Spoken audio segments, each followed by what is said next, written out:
Hello दोस्तों, हम अपनी पिछली वीडियो में बात कर रहे थे इलेक्ट्रिक फील्ड की इंटेंसिटी के बारे में।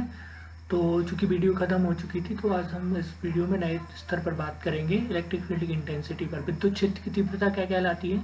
हम डेफिनेशन पढ़ सकते हैं। किसी आवेश के विद्युत क्षेत्र में रखे परीक्षण आवेश पर लगने वाला बल F तथा परीक्षण आवेश का अनुपात विद्युत क्षेत्र की तीव्रता कहलाती है।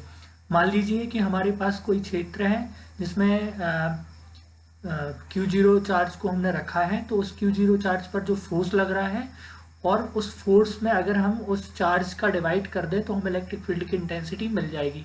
मतलब दोनों का ratio force upon charge equals to हो जाएगा इलेक्ट्रिक फील्ड की इंटेंसिटी। या फोर्स के फॉर्म में हम इलेक्ट्रिक फील्ड की इंटेंसिटी को लिख सकते हैं F बराबर QE। तो ये हमारा फोर्स कहलाएगा QE। तो ये इलेक्ट्रिक फील्ड के टर्म में हम F इक्वल टू QE लिख सकते हैं। और E की जो परिभाषा है वो हम समझ सकते हैं कि फोर्स अपॉन जो चार्ज है उसकी वैल्यू। तो अगर हमने फोर्स की वैल्यू निकाल ली और उसमें चार्ज का डिवाइड कर दिया तो हम इलेक्ट्रिक फील्ड की इंटेंसिटी जो है वो हम निकाल सकते हैं। टेस्ट चार्ज वेरी स्मॉल, जो हमारा Q0 चार्ज है वो हमारा बहुत छोटा चार्ज होगा।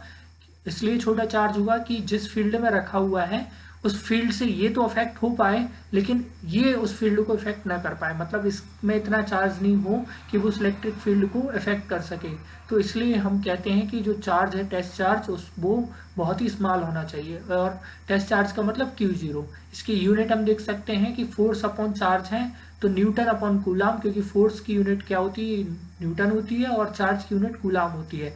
तो इसकी इलेक्ट्रिक फील्ड की इंटेंसिटी की जो यूनिट होगी वो होगी न्यूटन अपॉन कूलाम। ठीक है। डायरेक्शन हमेशा इलेक्ट्रिक फील्ड की इंटेंसिटी की जो होगी वो पॉजिटिव टू नेगेटिव होगी।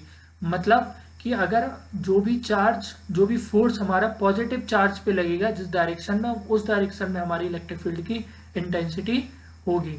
और डायमेंशन की अगर बात करें तो डायमेंशन जो होगा हमारा वो हम अपने फॉर्मूले से निकाल सकते हैं कि न्यूटन का फॉर्मूला क्या होता है या फोर्स का डायमेंशन फॉर्मूला क्या होता है और चार्ज का फॉर्मूला क्या होता है डायमेंशन, उससे हम इसको निकाल सकते हैं आराम से। ठीक है। तो ये हमारी डेफिनेशन हो गई। कुछ और डेफिनेशन अगर हम देखें, जैसा कि जो हमारे इंग्लिश मीडियम के बच्चे होंगे उनके लिए, तो उसके लिए मैं आपको एक डेफिनेशन और बता देता हूँ इसकी, जो होगी हमारी इस तरह से। तो आप यहाँ जो इंग्लिश मीडियम के बच्चे हैं वो लिख सकते हैं definition.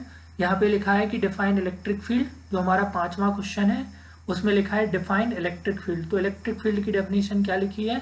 The electric field at a point P at a distance R from the point charge Q is a force experience by a unit charge and is given by E equals to F upon Q0। ये जो definition हम पहले पढ़ चुके थे वही है कि मतलब अगर Q0 पर चार्ज जो है वो हमारा Q0 चार्ज पर हमारा फोर्स है F है, अगर उस फोर्स में हम उस चार्ज का डिवाइड कर दें तो हमें इलेक्ट्रिक फील्ड की इंटेंसिटी मिल जाएगी जो KQ अपॉन R स्क्वायर होगी। ठीक है।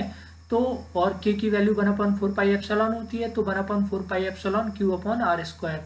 अगर हम फोर्स निकालते तो यहाँ पे Q0 और लिखा होता, चूंकि हमने Q0 से डिवाइड कर दिया तो ये Q0 कट गया और हमारे पास ये वाली क्वांटिटी मिल गई। तो हम इसको ऐसे भी कह सकते हैं कि यूनिट पॉजिटिव चार्ज पर अगर हम समरी देखें तो समरी हम इलेक्ट्रिक फील्ड की ऐसे बता सकते हैं कि यूनिट पॉजिटिव चार्ज पर लगने वाला फोर्स जो है वही इलेक्ट्रिक फील्ड की इंटेंसिटी कहलाता है। मैं फिर से रिपीट कर देता हूं, आप फिर से ध्यान से सुन लेना कि यूनिट पॉजिटिव चार्ज पर लगने वाला फोर्स ही इलेक्ट्रिक फील्ड की इंटेंसिटी कहलाता है। मतलब अगर कोई इलेक्ट्रिक फील्ड है और इलेक्ट्रिक फील्ड में हम कोई चार्ज को ले जाते यूनिट पॉजिटिव चार्ज को, और वो यूनिट पॉजिटिव चार्ज जितना फोर्स महसूस करेगा हम उसको उस फील्ड की इंटेंसिटी कहेंगे। नॉर्मली इलेक्ट्रिक फील्ड की इंटेंसिटी और इलेक्ट्रिक फील्ड दोनों एक ही बातें मानी जाती हैं। तो कभी भी इलेक्ट्रिक फील्ड लिखा हो तब भी आपको वही निकालना है और इलेक्ट्रिक फील्ड की इंटेंसिटी लिखा हो तब भी आपको वही निकालना है। ठीक है। तो इस तरह से हम इलेक्ट्रिक फील्ड की इंटेंसिटी बता सकते हैं। और इसमें जो R डायरेक्शन हमारी लिखी गई है, R उसका मतलब है कि फोर्स की डायरेक्शन क्या है। तो यहाँ देख सकते हैं हम कि here R is the unit vector pointing from Q to point of interest P, the electric field is a vector quantity and its NI। चूंकि फोर्स हमारी एक वेक्टर क्वांटिटी, इसी तरह से हमारा जो इलेक्ट्रिक फील्ड की इंटेंसिटी होगी वो भी हमारी वेक्टर क्वांटिटी होगी। दूसरी डेफिनेशन जो मैंने आपको सुपरपोजिशन के प्रिंसिपल की बताई थी अपनी, उसकी डेफिनेशन भी आप लिख सकते हैं कि when a number of charges are interacting the total force of a given charge is the vector sum of the individual forces exerted on the given charge by all other charges। जो मैंने आपको पिछले उसमें हिंदी में definition लिखी थी, ये English में आप डेफिनेशन नोट कर सकते हैं वीडियो को पॉज करके। अब हम चलते हैं इलेक्ट्रिक फील्ड लाइंस की तरफ से। इलेक्ट्रिक फील्ड लाइंस की डेफिनेशन है, what is the mean by electric field lines. तो इलेक्ट्रिक फील्ड लाइंस का मतलब है electric field vectors are visualised by the concept of electric field lines. They form a set of continuous lines which present the electric field in some region space visually। मतलब ये है कि जो भी electric field lines होंगी उनका मतलब होगा कि जो हमारे वेलोसिटी फोर्स के वेक्टर्स होंगे या इलेक्ट्रिक फील्ड इंटेंसिटी के जो वेक्टर्स होंगे वो एक जब हम उनको कंटिन्यूस लाइंस के तौर पर देखेंगे तो वही इलेक्ट्रिक फील्ड लाइंस को रिप्रेजेंट करेंगे। आगे अगली वीडियो में मैं आपको हो सकता है कि इसको डायग्राम से बताऊं तो आपको ज़्यादा कंफर्म हो जाए। परिभाषा के लिए आप इसको लिख सकते हैं, ठीक है। उसके बाद डाइपोल क्या है, डाइपोल की भी डेफिनेशन आप लिख सकते हैं कि define electric pole dipole two equal and opposite charges separate by small distance constitute a electric dipole. जो मैं आपको पहले भी बता चुका हूँ कि डाइपोल का मतलब क्या है कि जब दो इक्वल और अपोजिट चार्जेस, मतलब जिनकी मैग्नीट्यूड तो सेम हो लेकिन उन पे चार्जेस कैसे हो, नेगेटिव हो। मतलब एक पॉजिटिव क्यू हो तो दूसरा नेगेटिव क्यू हो, जब किसी डिस्टेंस से सेपरेट हो जाते हैं तो उस सिस्टम को हम बोलते हैं इलेक्ट्रिक डाइपोल।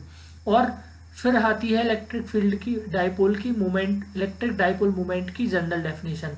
तो जब हमारा इलेक्ट्रिक डाइपोल आता है तो फिर हमारा इलेक्ट्रिक डाइपोल मूवमेंट भी आता है। उसकी डेफिनेशन क्या होती है, the magnitude of the electric dipole movement is equal to the product of the magnitude of one of the charges and the distance between them. हमने पिछले इसमें इलेक्ट्रिक पोल की डेफिनेशन में देखा कि two equal and opposite charges, तो इन equal और अपोजिट चार्ज में से एक चार्ज और उनके बीच की जो डिस्टेंस जिससे वो सेपरेटेड किए गए हैं, जब दोनों का मल्टीप्लाई कर देते हैं तो हमें क्या मिल जाता है, इलेक्ट्रिक डाइपोल मूवमेंट मिल जाता है, ठीक है।